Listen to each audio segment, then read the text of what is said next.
ঢাকার কাঁটাবন মোড়ে আসতেই যেন মনে হয় ছোট্ট একটি চিড়িয়াখানায় চলে আসলাম।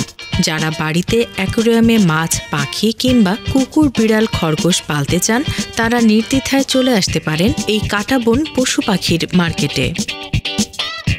এখানে খরগোশ পাওয়া যাবে 500 থেকে 800 টাকা জোড়া। বিদেশি বিড়ালের মধ্যে আছে Persian cat, savannah, Russian blue, Siamese cat, Bengal cat.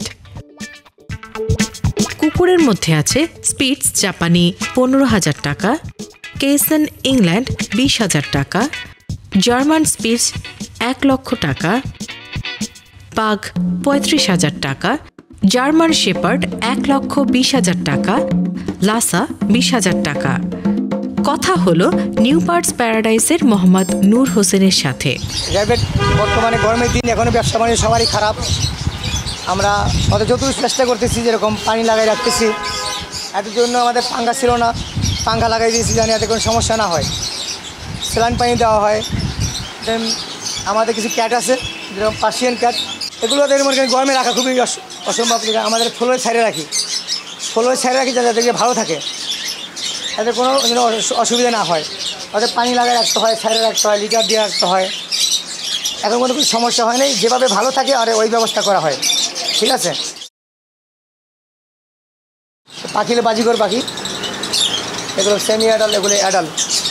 এগুলো বেচতেছি আমরা 600 টাকা, ওই জোড়া বেচতে 850 টাকা। এগুলো অ্যাডাল্ট পেয়ার। এটা জোড়া আছে 1500 টাকা। আপনার লাভিনটা বড় ঘুঘু আছে, এটার দাম আছে আপনার 1200 থেকে 1000 টাকা। আর ড্রাই ফ্রুট যেগুলো আছে আমাদের, এগুলো বিভিন্ন সাইজ হয়, ছোট বড়, ওই হিসাবে আমাদের আমরা বিক্রি করি। লাভ বার্ড, এগুলো আমার 6000 টাকা আছে, 5000 টাকা আছে। এক একটা পাখি জাত আছে, এক একটা পাখি এক এক দাম। যেরকম লুটিনো আছে 6000 টাকা, আবার আপনার 5000 টাকাও আছে। বাচ্চাও দাম কম হবে, এগুলো অ্যাডাল্ট গরুর দাম বেশি। এই খরগোশ আমার জোড়া বেচতেছি আমরা 600 টাকা জোড়া বেচতেছি। এগুলো ওঠানামা করে, এক সময় একটু দাম বাড়ে, এক সময় কমে। এদের জন্য পানি লাগিয়ে রাখতে হয় অল টাইম, যেন এতে কোনো প্রবলেম না হয়। শাক দেই, শাকটা ধুয়ে দিই, যেন কোনো ময়লা থাকে, ওদের খেয়ে পটি খারাপ হয়, এগুলো যেন না হয়। আমরা যথেষ্ট চেষ্টা করি ওদেরকে ভালো রাখার জন্য। ঠিক আছে। স্যালাইন, হ্যাঁ, এগুলো খরগোশ ভ্যাকসিন যেখান থেকে আনি ওখানে দিয়ে দেওয়া হয়, ড্রপ ভ্যাকসিন। আর অ্যাডাল্ট হলে যেরকম 5 মাস 6 মাস হলে একটা ভ্যাকসিন করা হয়। ডাক্তার যারা কিনে ওরা ডাক্তার থেকে নিয়ে দেয়, এটা আমরা দিই না, ওরা দেয় ডাক্তার থেকে নেয়। পশু পাখি শুধু বাড়িতে কিনে নিয়ে গেলেই হবে না, প্রয়োজন তাদের যথাযথ যত্নের ও চিকিৎসারও। প্রিয় পোষা প্রাণীর কী কী যত্ন নেওয়া প্রয়োজন তা নিয়ে কথা হলো veterinary officer doctor Mohammad Rezaul করিমের সাথে। এই গরমে গবাদি পশু এবং গৃহপালিত পশুর একটা যত্ন নিতে হবে, স্পেশালভাবে যত্ন নিতে হবে।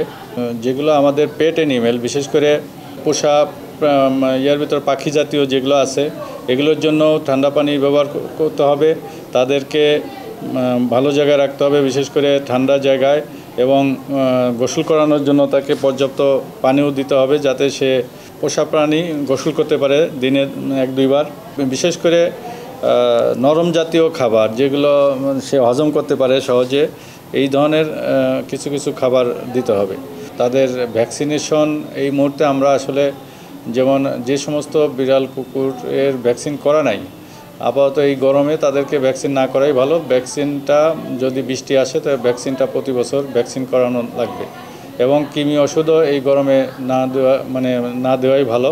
খাবারের দিকে যত্ন নিতে হবে, যেমন ভালো খাবার, এবং তাকে পর্যাপ্ত পানি পান করাতে হবে। আর একটা হচ্ছে তার বাসস্থান যাতে ভালো থাকে, যেখানে ছায়াযুক্ত জায়গায় রাখতে হবে। যেমন স্ট্রিট ডগ আছে, স্ট্রিট ডগ বিড়াল, এদের জন্য কিছু ব্যবস্থা করতে হবে। তাদেরকে আমরা সবাই যদি একটা নির্দিষ্ট জায়গায় কিছু পানির পাত্র রেখে দিতে পারি, পানি পান করলো, কিছু খাবার দিয়ে তাদেরকে সাহায্য করা যেতে পারে। হিট স্ট্রেসের কারণে স্ট্রোকও করতেছে। তো এইগুলো আমরা আমাদের সেন্ট্রাল ভেটেরিনারি হাসপাতালে আমরা এখানে ফ্রি চিকিৎসা দিচ্ছি এবং পরামর্শ দিয়ে যাচ্ছি। এই গরমের ক্ষেত্রে তাদেরকে যদি আপনার বিশেষ করে যে সমস্ত বিড়াল কুকুরের তার হেয়ার বেশি আছে, বড় আছে, সেগুলো কেটে দেওয়াই ভালো। কেটে দিলে তা সে একটু আরাম পাবে। ঘামার কারণে ঘেমে যে তাকে ফাঙ্গাস এফেক্টেড করতে পারে, বিভিন্ন ধরনের তার ডার্মাটাইটিস হতে পারে। তো এইগুলো থেকে আসলে যদি আমরা এখন তার লোমগুলোকে ছোট করে রাখতে পারি তাহলে আমার মনে হয় যে সে আরাম পাবে এবং সুস্থ থাকবে আর কি। হিট স্ট্রেসের হচ্ছে যে হঠাৎ করে সে দেখা গেলো তার টেম্পারেচার হাই হয়ে যেতে পারে, তারপরে তার বমি হতে পারে, বমির সাথে ব্লিডিং হতে পারে, তারপরে সে অনেক মানে হাঁপাবে, মানে তার শ্বাসকষ্ট হতে পারে। এইগুলো হচ্ছে তার প্রাথমিক একটা সিমটম এবং সে প্যারালাইসিস হয়ে যেতে পারে। দেখা গেলো সে ড্রাউজিনেস একবারে পড়ে আছে আর উঠতে পারতেছে না। সেক্ষেত্রে আমাদের এই করণীয় হলো প্রথম তাকে পর্যাপ্ত স্যালাইন দেওয়া, স্যালাইন খাওয়ানো, আর জ্বর থাকলে জ্বরের ব্যবস্থা করা। আরেকটা হচ্ছে তাকে গোসল করানো বা তার শরীর মোছাই দেওয়া। সেক্ষেত্রে ভিটামিন সি জাতীয় সি আমরা ব্যবহার করতে পারি, সি খাওয়ানো যেতে পারে, সির ইঞ্জেকশন আছে, এগুলো দিতে হতে পারে, দিলে ভালো হয় আর কি। মেন কথা হচ্ছে যে খাবার, যে পরিমাণ খাবার লাগবে, যেমন একটা খাবার এই গরমে যদি রেখে দেন তাহলে ওটা ফাঙ্গাস এফেক্টেড হতে পারে, মানে তার ছত্রাক আক্রমণ করতে পারে। এই জন্য ওটা যদি আপনার রুম টেম্পারেচার বা যে টেম্পারেচারে রাখার কথা ওই ধরনের টেম্পারেচার মেনটেন করতে হবে। এখন আমার রুম টেম্পারেচার হলো হাই, সেক্ষেত্রে তো আমি রুম টেম্পারেচারে ভালো থাকবে না। তো ওই সমস্ত ক্ষেত্রে অল্প খাবারের ব্যবস্থা করতে, প্রতি 1-2 দিন বা 5 দিনের ভিতর যাতে খাওয়ায় শেষ করা যায় এরকম পরিমাণ খাবারই ব্যবস্থা করতে হবে। টক দই তো অবশ্যই খাওয়ানো যাবে, ওটা ফ্রিজে রেখে খাওয়ানো যাবে, তবে একটু মানে একদম ঠান্ডা না খাওয়ায় একটু মানে ফ্রিজ থেকে বের করে কিছুক্ষণ পরে খাওয়ালে ভালো হয়, যাতে তার ঠান্ডা না লাগে আর কি। স্যালাইন যদি নিজে থেকে না খেতে চায় সেক্ষেত্রে আমরা তাকে ম্যানুয়ালি খাওয়াই দিতে পারি। সিরিঞ্জ দিয়ে খাওয়ানোটার রিস্ক আছে, তারপরেও আপনার ড্রপার দিয়ে অথবা চামচ দিয়ে এই ধরনের, অথবা যে ওদের খাওয়ানোর জন্য একটা ওই সিরিঞ্জ জাতীয় একটা ড্রপার আছে, ওইগুলো কিনে নিয়ে ওগুলো দিয়েই খাওয়ানো যাবে, কিন্তু সাবধানে খাওয়াতে হবে যাতে তার শ্বাসনালীতে না যায়।